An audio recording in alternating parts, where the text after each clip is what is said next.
Good morning and welcome to Join the Dots on Friday. Today we're going to talk about housing, and this is obviously so important to so many people.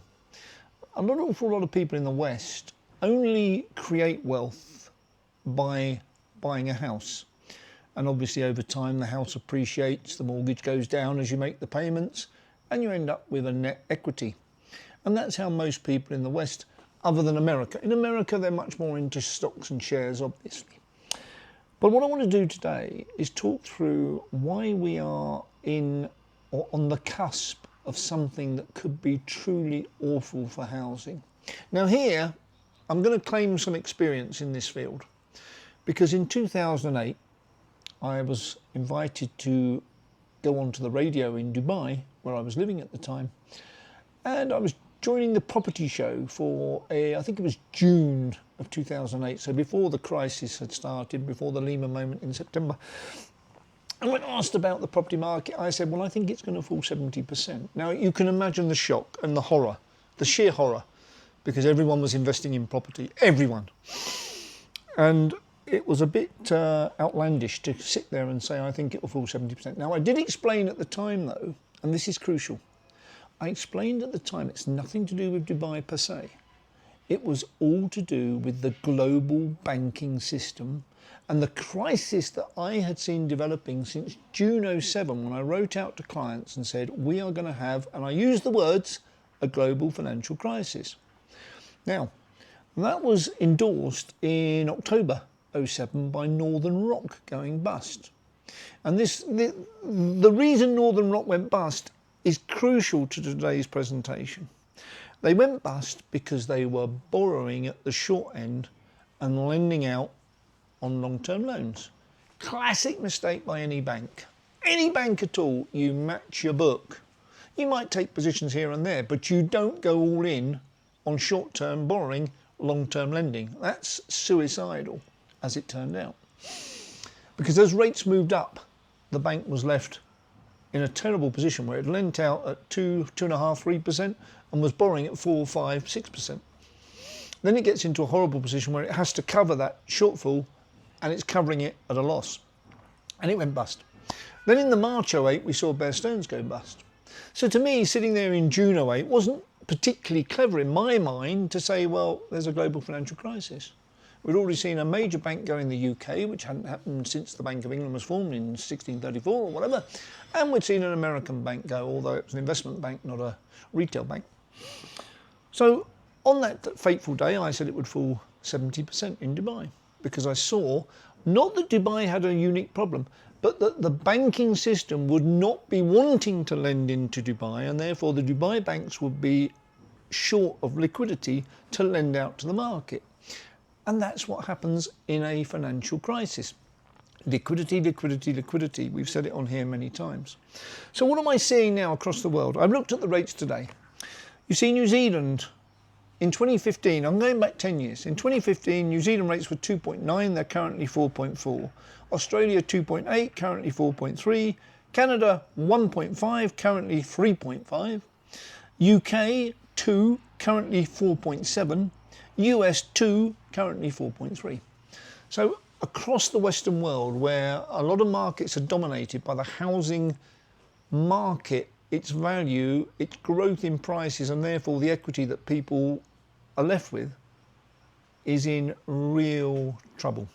And the US mortgage rate today, 30-year mortgage rate, is 6.79 on a refi, and the 15-year rate is 6.09 on a refi. Now think about it. Where are you getting 6-7% on your money nowadays, other than gold, silver, XRP? We've been there 2 days ago.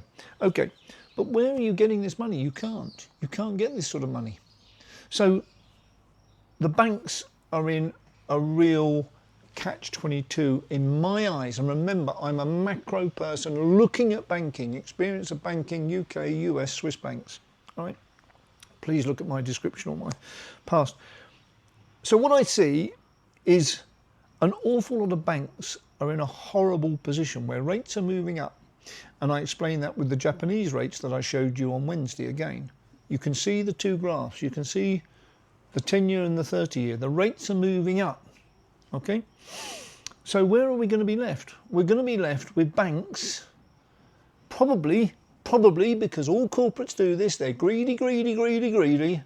They go into a mode of, oh, let's just borrow short. We're okay, rates are going to come down, there's going to be a crash, rates are going to come down. There may well be there will be a crash in my eyes. In my eyes, there will be a housing crash. Rates will come down, but you won't be able to borrow at those rates. That's the difference, isn't it? When it comes to a crisis, you can't borrow at the rates that the market says the rates are at.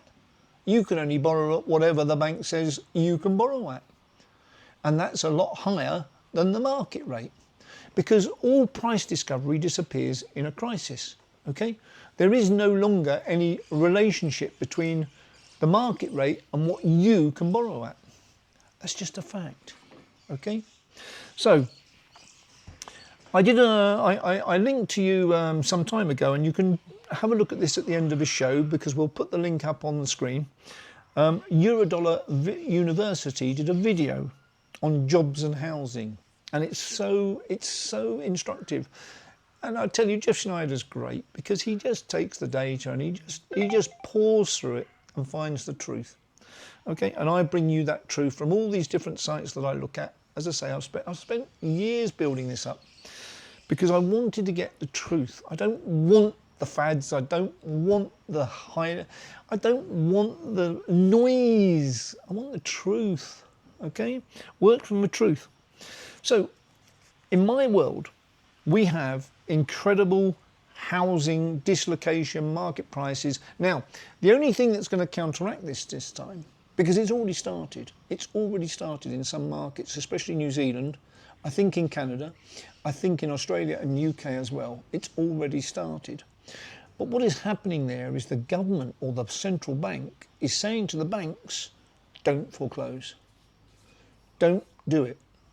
So again, we're going to lose any price discovery, anything at all. The market is rigged.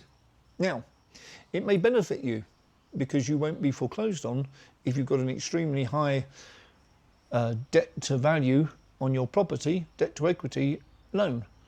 And again, if prices fall 10%, those who borrowed at 90% are suddenly underwater. Maybe we're going to get a period when the central banks are absolutely adamant to their banking systems, do not foreclose. And I think that's possible, okay?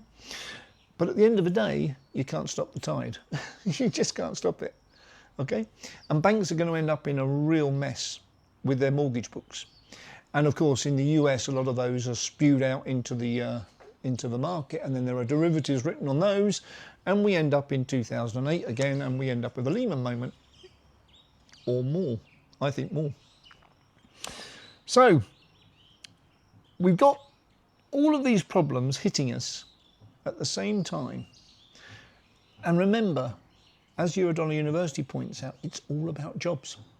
If you've got a mortgage issue, if rates are moving up, you need your job, but jobs are going down. And this is the dilemma we face.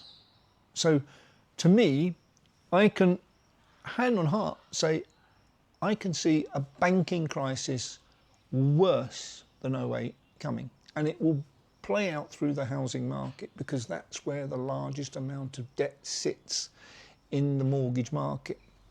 And in the US, of course, it will be shown in the markets because they have all the CLOs and all these various fancy items to try and allow the banks to write mortgages but then sell them off. Fannie Mae, Freddie Mac, I heard recently, I haven't had it proven yet, but I heard recently that the Fed, and I think this was from Greg Manolino, I think it was, Greg did a piece on this, and it was that Donald Trump is looking for a way to actually take Fannie Mae and Freddie Mac off the market. Watch that space, okay? We are seeing colossal pressures in the housing market. Jobs are going, economies are slowing. It's not rocket science. It's just 1 + 1 = 2. 2, no, that's 4. Anyway, there we go. So now, I'm going to leave it there for today because this is a subject we can keep coming back to because it's so critical to so many people. Now, some people have been joking with me recently on the site about the colour of my shirts, and I keep wearing a different one each day. And so they said, why don't you run a competition on who can guess the colour of your shirt on the next day? So I'll do it Friday fun, weekend, okay? Guess the colour of my shirt tomorrow. I know you'll be wrong, but we'll see. Thank you very much.